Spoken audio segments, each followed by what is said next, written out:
Hello दोस्तों। आज हम बात करेंगे जो पांचों पेपर है हमारा सामान्य हिंदी एवं व्याकरण के बारे में। ये जो पेपर है ये इंग्लिश मीडियम वालों को भी हिंदी में ही लिखना रहता है और कुल अंक इसके लिए 200 हैं। ठीक है। पहले इसमें कितने 3 घंटे दिए जाते थे, लेकिन अभी जो है 2 घंटे कर दिए गए हैं इस बार से, क्योंकि पेपर ये 2 घंटे में हो जाता था और 1 घंटा बेकार में बैठे रहते थे बच्चे, इसीलिए इन्होंने 2 घंटे कर दिए हैं। वहीं जो निबंध का पेपर है, छठा पेपर है, वो पहले 2 घंटे का होता था, लेकिन उसे अब 2.5 घंटे का कर दिया गया है। इंग्लिश मीडियम वालों को भी हिंदी में ही देना पड़ेगा, और हिंदी इजी लेवल की नहीं आ रही है आजकल, अच्छी खासी टफ लेवल की हिंदी आती है, तो उसी हिसाब से आप तैयार करना है इसको। ठीक है। अब उसकी बात करें तो इसमें जो मेरी पर्सनल फेवरेट बुक है वो लूसेंट है, क्योंकि मैंने देखा है, मैंने सिर्फ लूसेंट से पढ़ी थी हिंदी, और मैंने देखा है कि लूसेंट से क्वेश्चन आ जाते हैं। लूसेंट की जो हिंदी वाली बुक है उससे क्वेश्चन आ जाते हैं। एक चंचल जैन की किताब भी बहुत प्रसिद्ध है हिंदी माध्यम, हिंदी के लिए, मतलब है तो पेपर इंग्लिश हिंदी का दोनों का यही। तो हिंदी के लिए चंचल जैन की एक बुक है महावीर पब्लिकेशन की, वो भी बहुत अच्छी किताब है, वो आप देख सकते हैं। या आकार की भी हिंदी व्याकरण के लिए बुक आई हुई है, ये तो पुरानी बुक है, मैंने रेफरेंस के लिए यहाँ पर रख रखी है। एक ब्लू कलर में नई इनकी किताब निकाल चुके हैं ये लोग, तो आप वो खरीद सकते हैं। मेरा ऐसा मानना है कि आप एक तो आकार और एक लूसेंट, इन दोनों को मिला के स्टडी कीजिए। ठीक है। क्योंकि ये स्कोरिंग सब्जेक्ट है, और स्कोरिंग सब्जेक्ट है तो अच्छा बेहतर स्कोर रहेगा तो मेंस में सिलेक्शन के चांस बढ़ेंगे आपके। लघु उत्तरीय प्रश्न की बात करते हैं तो लघु उत्तरीय जो प्रश्न है इसमें निर्धारित संपूर्ण पाठ्यक्रम के अंतर्गत ही पूछे जाएंगे, यानी जो नीचे यहाँ पर ये सभी दे रखे हैं, देखिए मैं बताता हूँ। 3 नंबर के क्वेश्चन आएंगे 25 इसमें, यानी कुल मिला के 75 अंक के क्वेश्चन आएंगे। जैसे रस के बारे में पूछ लेंगे, रस के कितने प्रकार है, रस के कितने अंग है। किसी पर्टिकुलर रस के बारे में पूछ लेंगे, जैसे इसके बारे में हास्य रस के बारे में पूछ लिया, वीर रस, रोद रस, इनके बारे में पूछ लिया। तो रस जो है, छंद, छंद के बारे में कोई 3 नंबर का क्वेश्चन पूछ लेंगे। अनुवाद के बारे में पूछ लेंगे कि एक अच्छे अनुवाद के लिए क्या क्या चीज़ें आवश्यक होती है। हिंदी से अंग्रेजी, अंग्रेजी से हिंदी, मानक प्रशासनिक मानक शब्दों की क्या विशेषताएं हैं, क्या अनिवार्य शर्तें हैं मानक प्रशासनिक शब्दों की। संधि के प्रकार, संधि क्या है, और जो संधियां हैं, जितने भी संधियों के प्रकार हैं उनमें अलग अलग संधि के बारे में पूछ सकते हैं। जैसे बोलेंगे वृद्धि संधि के बारे में बताइए, दीर्घ संधि के बारे में बताइए।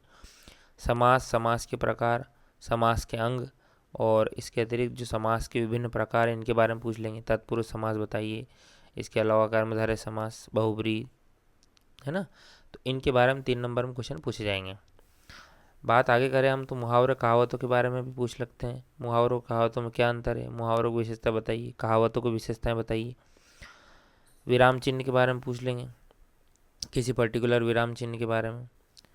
शब्द शक्तियों के बारे में पूछ लेंगे, शब्द शक्तियाँ कितनी होती है, अभिधा, लक्षणा, व्यंजना, इन सब के बारे में अलग अलग भी पूछ सकते हैं।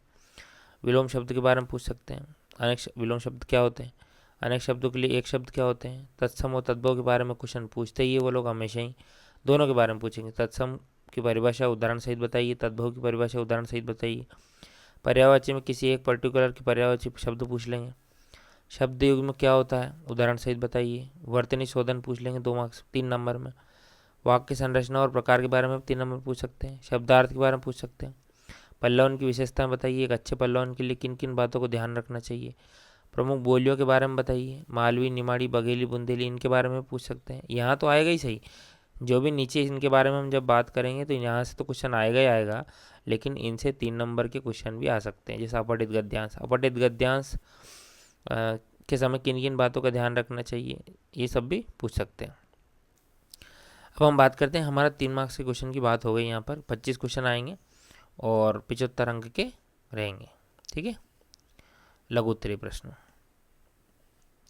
नेक्स्ट प्रश्न जो खा प्रश्न है वो रस का रहेगा। रस में अंग और प्रकार इन्होंने विशेष रूप से सिलेबस में दे दिए। अंग और प्रकार 5 क्वेश्चन आएंगे, 1 अंक का क्वेश्चन रहेगा, यानी कुल मिला के 5 अंक। ठीक है। छंद की बात करें तो छंद में केवल 3 छंद इन्होंने दिए हैं, दोहा, सोरठा और चौपाई। इन तीनों ही छंद के बारे में पढ़ना है, लेकिन बहुत डिटेल से पढ़ना है। जैसे रस के अंग और प्रकार के बारे में आपको बहुत डिटेल से पढ़ना पड़ेगा। दोहा, सोरठा, चौपाई, तीनों छंद के बारे में डिटेल से पढ़ना। यहाँ भी 5 क्वेश्चन आएंगे, प्रत्येक क्वेश्चन 1 अंक का रहेगा, यानी 5 अंक का। दोनों पार्ट की बात करें रस और छंद की तो 5-5 अंक के 5-5 क्वेश्चन आएंगे, यानी कुल मिला के 10 क्वेश्चन आएंगे 10 अंक के। हमने पहले प्रश्न में देखा था 25 क्वेश्चन 3 अंक के यानी 75 अंक। यहाँ सेकंड जो क्वेश्चन है इसमें 10 क्वेश्चन आएंगे 1 अंक के यानी 10 अंक।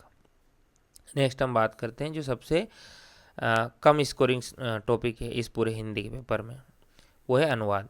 अनुवाद हिंदी से अंग्रेजी और अंग्रेजी से हिंदी। यहाँ दोनों के 5-5 क्वेश्चन आएंगे 3-3 मार्क्स के। हालांकि इनके मार्क्स कम कर दिए गए हैं इस बार, पहले बहुत मार्क्स थे इनके। तो 5 क्वेश्चन आएंगे 3 मार्क्स के हिंदी से अंग्रेजी के यानी 15 अंक के, और अंग्रेजी से हिंदी के 5 क्वेश्चन आएंगे 3 मार्क्स के यानी 15 अंक, यानी कुल मिला के 30 अंक का तो अनुवाद आएगा।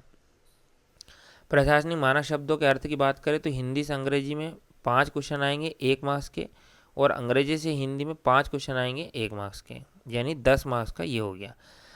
तो ये गा वाला जो क्वेश्चन है इसमें 30 मार्क्स का तो अनुवाद, और जो 10 मार्क्स के प्रशासनिक मानक शब्द है उनकी हिंदी से अंग्रेजी और अंग्रेजी से हिंदी शब्द, यानी कुल मिला के अगर बात करें तो 30 मार्क्स का अनुवाद और 10 मार्क्स का प्रशासनिक मानक शब्दावली, यानी कुल मिला के 40 अंक का ये प्रश्न रहेगा। नेक्स्ट बात करते हैं चौथा प्रश्न जो है हमारा, इसमें संधि और समास दोनों हैं, और संधि और समास से 5 क्वेश्चन आएंगे 2 मार्क्स के, यानी कुल मिला के 10 अंक।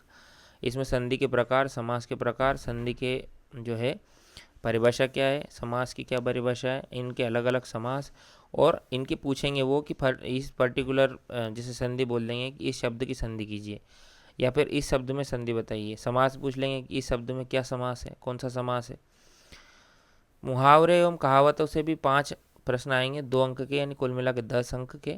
तो इस प्रश्न चौथे प्रश्न में 10 क्वेश्चन आएंगे 2 अंक के, यानी 20 अंक का प्रश्न ये रहेगा। ठीक है, मुहावरों कहावतों में जो है अलग अलग पूछेंगे कि इस मुहावरे का क्या अर्थ है और इस कहावत का क्या अर्थ है। ठीक है, नेक्स्ट हम 5वें प्रश्न की बात करते हैं, प्रारंभिक व्याकरण और शब्दावलियाँ। इनसे प्रत्येक से 2 अंक का प्रश्न आएगा। जैसे विराम चिन्ह, तो विराम चिन्ह में किसी एक पर्टिकुलर बोल देंगे, विस्मयादि बोधक चिन्ह के बारे में बताइए, लाघव चिन्ह के बारे में बताइए, उदाहरण दीजिए 2 लाघव चिन्ह के। शब्द शक्तियों में अभिधा लक्षणा व्यंजना के बारे में पूछ सकते हैं। विलोम शब्द पूछ सकते हैं कि इसका विलोम बताइए किसी भी एक शब्द का। अनेक शब्द के लिए एक शब्द पूछ लेंगे। ठीक है, जैसे बोलते हैं ना जिसका हाथ तेजी से चलता है उसको क्या कहते हैं, तो वो शिप्रहस्त अभी 2022 में आया था। तत्समो तद्भव पूछ लेंगे, जैसे बोलेंगे कि हस्सु का बताइए, और ये अभी आपको पता होगा दंत मंजन का पूछ लिया था। ठीक है, तो उसका बताइए तद्भव तत्सम।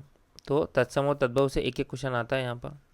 पर्यायवाची शब्द से भी एक क्वेश्चन आएगा, जैसे मान लो पिछली बार आया था 2023 में तालाब के 2 पर्यायवाची बताइए, 22 में आया था अमृत के बताइए, उस हिसाब से। शब्द युग्म के बारे में पूछ लेंगे एक क्वेश्चन। वर्तनी शोधन कोई गलत दे देंगे, जिसे एक वांग में करके एक बहुत प्रसिद्ध क्वेश्चन है। इस बार आशीर्वाद का आया था कि आशीर्वाद का जो है सही शब्द क्या है, वर्तनी शुद्ध करके, है ना, तो ये पूछ लेंगे। वाक्य संरचना प्रकार के बारे में एक क्वेश्चन और शब्दार्थ के बारे में एक क्वेश्चन। कुल मिला के 10 क्वेश्चन है 2 मार्क्स के, यानी 20 अंक यहाँ के हैं। छठे प्रश्न की पल्लवन की बात करते हैं। पल्लवन और संक्षेपण 2 विरोधी शब्द हैं। पल्लवन का मतलब होता है आपको एक पंक्ति दी जाएगी और उस पंक्ति के बेसिस पे आपको 4 से 5 लाइन उसमें यहाँ पर लिखनी पड़ेगी। ठीक है, और 5 अंक का रहेगा। ठीक है, 4 से 5 लाइन जो है वो तो संक्षेपण में लिखी जाती है, लेकिन पल्लवन में तो आपको पूरे 2 पन्ने दिए जाएंगे। एक जो है आपको एक पंक्ति दे दी जाएगी ऊपर, और उस एक पंक्ति का 2 जो पेज है 2 पेज में आपको उसका भाव पल्लवन यानी उसका विस्तार करना है आपको। ठीक है, 5 अंक का रहेगा ये। और इसके बाद हम 7वें प्रश्न की मध्य प्रदेश की प्रमुख बोलियाँ, ये नया टॉपिक ऐड हुआ है, मालवी, निमाड़ी, बघेली और बुंदेली। देखो, एक तो ये है कि ये किस भाषा परिवार का समुदाय किस भाषा समुदाय का परिवार का हिस्सा है ये बोलियाँ। इन बोलियों के प्रणेता किसे माने जाते हैं, इनके व्याकरण किसने लिखा, और किस क्षेत्र में ये बोली जाती है, जिले वगैरह आपको पता होना चाहिए। तो ये 3-3 क्वेश्चन आएंगे, मतलब 3-3 मार्क्स के हैं, कुल मिला के 12 अंक। देखिए, इनमें परिभाषा भी पूछी जा सकती है इनकी, है ना, मालवी की, निमाड़ी की, बघेली की, बुंदेली की, इनके बारे में जो है क्वेश्चंस इसी प्रकार के आएंगे। 3 मार्क्स का एक क्वेश्चन रहेगा, 4 क्वेश्चन आएंगे 12 अंक के। आपटित गद्यांश से 18 अंक के क्वेश्चन आएंगे, आपको उसी गद्यांश में से उत्तर छांट के लिखना है। ठीक है, अपने अच्छे शब्द इस्तेमाल करके। तो अपठित गद्यांश 18 अंक का यहाँ पर रहेगा।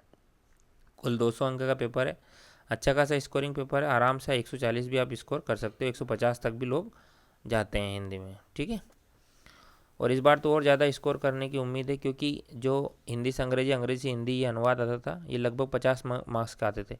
अभी उन्होंने केवल 30 मार्क्स के कर दिए हैं, तो यहाँ भी स्कोर हो जाता है। एक बार ओवरव्यू बता देता हूँ। पहला क्वेश्चन में 25 क्वेश्चन 3 मार्क्स के 75 अंक के, 3 लाइन 4 लाइन आपको यहाँ पर देंगे वो लोग।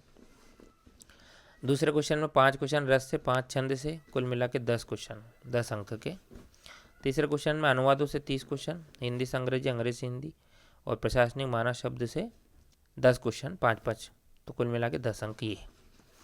संधि और समाज से 5 क्वेश्चन 2 अंक के यानी 20 अंक, और मुहावरे और जो है ये संधि और समाज से 5 अंक, 5 जो क्वेश्चन है 2 अंक के यानी 10 अंक, और मुहावरे कहावतों से 5 क्वेश्चन 2 अंक के यानी 10 अंक, तो कुल मिला के 10 क्वेश्चन 20 अंक के। प्रारंभिक व्याकरण शब्दावली से प्रत्येक से 2 अंक का क्वेश्चन यानी 10 जो है क्वेश्चन आएंगे 2 मार्क्स के यानी 20 मार्क्स के क्वेश्चन। पल्लवन का एक ही क्वेश्चन आएगा 5 मार्क्स का। मध्यप्रदेश की प्रमुख बोलियां 12 अंक, 4 बोलियां हैं 3-3 मार्क्स का क्वेश्चन। अपठित गद्यांश का 18 अंक यानी कुल मिला के 200 अंक। बुक मैंने यहाँ पे बताई दी, हिंदी अच्छा स्कोरिंग सब्जेक्ट है, तो अच्छे से प्रिपेयर करना। नेक्स्ट वीडियो हम निबंध के बारे में बनाएंगे। धन्यवाद।